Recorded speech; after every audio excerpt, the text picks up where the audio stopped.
Hello, and welcome back to meditation. I hope you're all feeling alright. I am.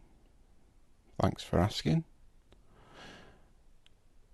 We're going to continue today with our relaxation and probably sleep.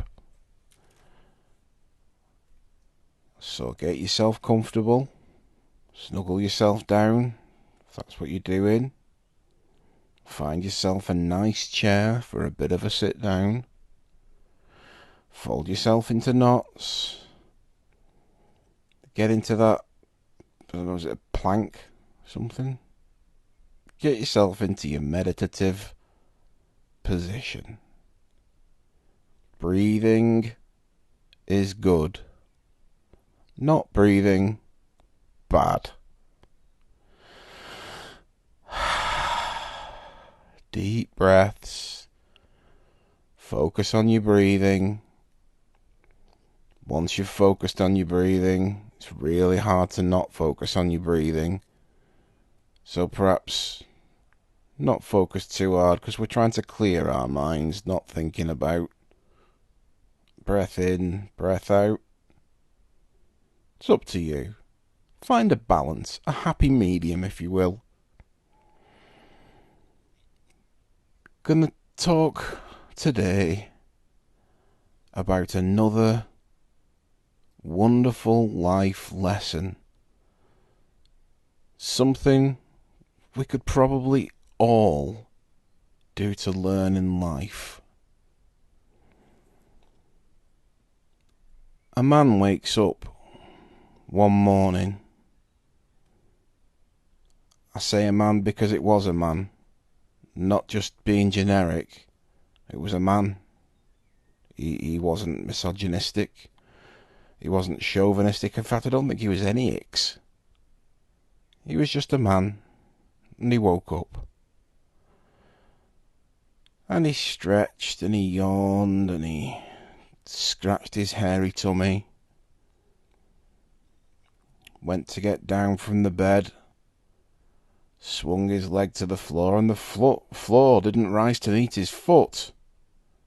So he rubbed his eyes and looked down, and realised the floor was miles and miles away from him. Something was very, very wrong. He scrabbled for his phone, but his phone was enormous, and all he could see was his reflection. And he was tiny. He'd shrunk down to the size of an above-average sized dwarf hamster, or a suboptimal normal hamster. He was like that sort of medium hamster size. He was quite small for a human, let's put it that way.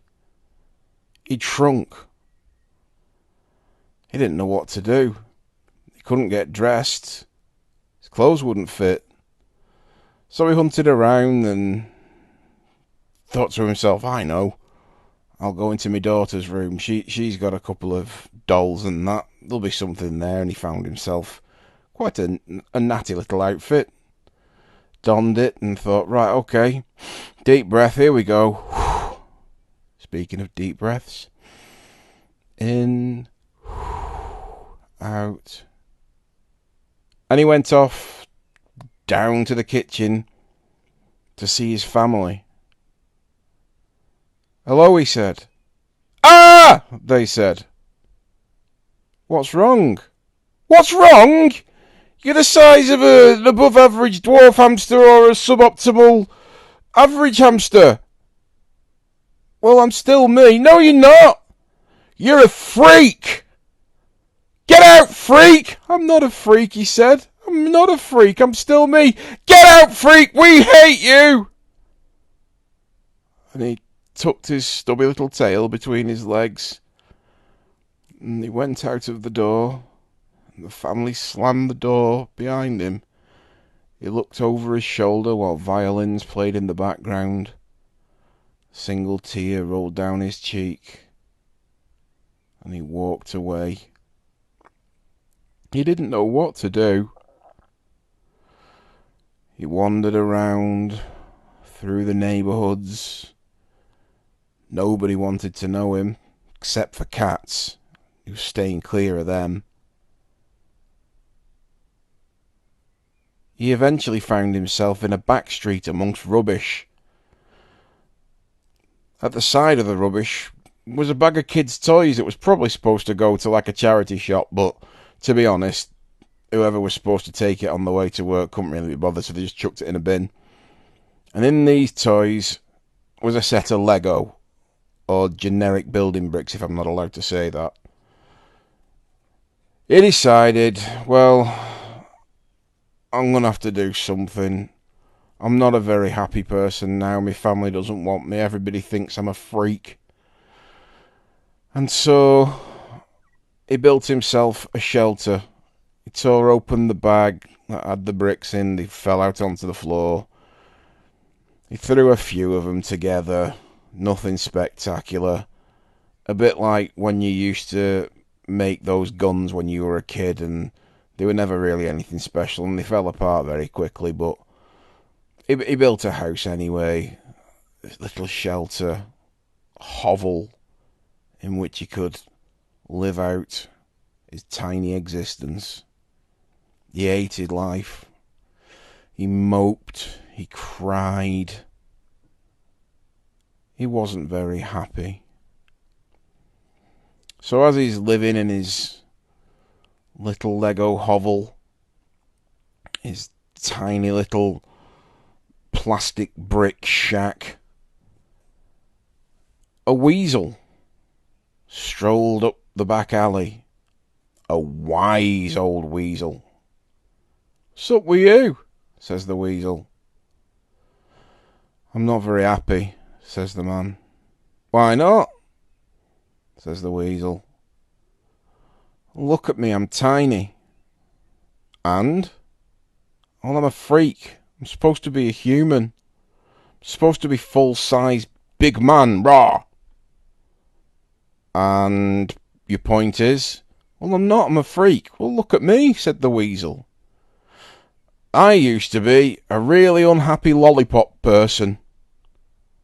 And I woke up one morning and I was a weasel. And I started off like you, thinking this is terrible. What am I going to do? But, eventually I learned to love weaseling. I can thread myself in and out of a boot with holes in it. I can wind myself between the branches of some brambles. And I can eat eggs. All the eggs I can find. Weaseling's great. Just got to make the best of your situation, pal." "Well, I suppose so." So the little man, he thinks, you know what? I'm gonna do it. I'm gonna bloody do it. I'm gonna pull me socks up, and I'm gonna start to make a life for myself. First thing he does is he looks at his house. That'll never do. That'll never do, he thinks to himself. What was I thinking? I had no pride. I didn't want anything for myself. Well, now I'm going to do something about it. He organises all the bricks into colours and sizes, and ones that are long and ones that are that sort of green flat thing that you attach everything to begin with. And there were a couple of those like windows with the yellow hinge shutter thing in them. There were one or two of those as well. And I think there was also like a ding-dong bell that you could put on the roof of a church set from the 1970s. There was one of those in there. He arranged them all out into size, colour, usefulness. And he started to build. And he built himself not a massive, but a beautiful little cottage. A farmhouse. But he had bricks left over. He thought, you know what? I could use these really long leftover bits as fencing posts and panels.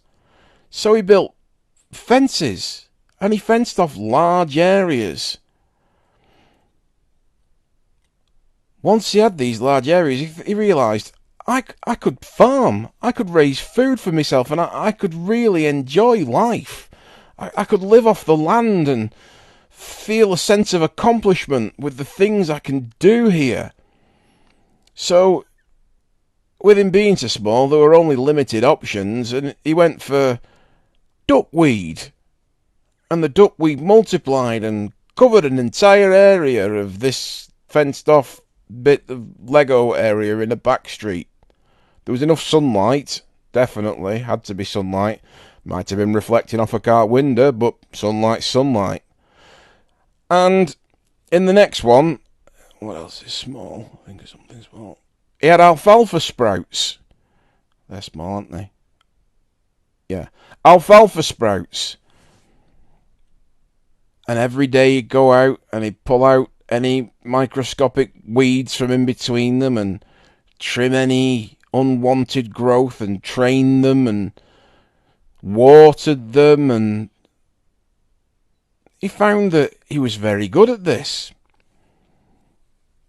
But just sort of arable farming, he could go beyond that.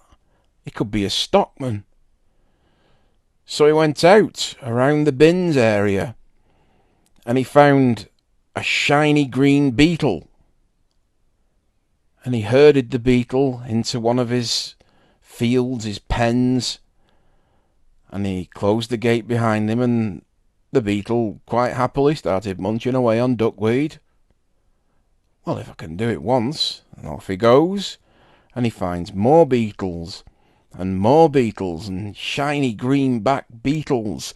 He has a herd of them in his fields. So every morning, when he wakes up, he tends to his crops, he waters his crops, he milks his beetles, and then he goes back into his house and he has a lovely cup of alfalfa coffee with beetle milk in it, and it's delicious. There's one particular beetle he has the eye for. Thinks, you're a beautiful beetle, yours is a particularly shiny greenback. And he realises he's falling in love. He may never do anything about it because he's not quite sure how the physics of that would work. I mean, what do beetles even have?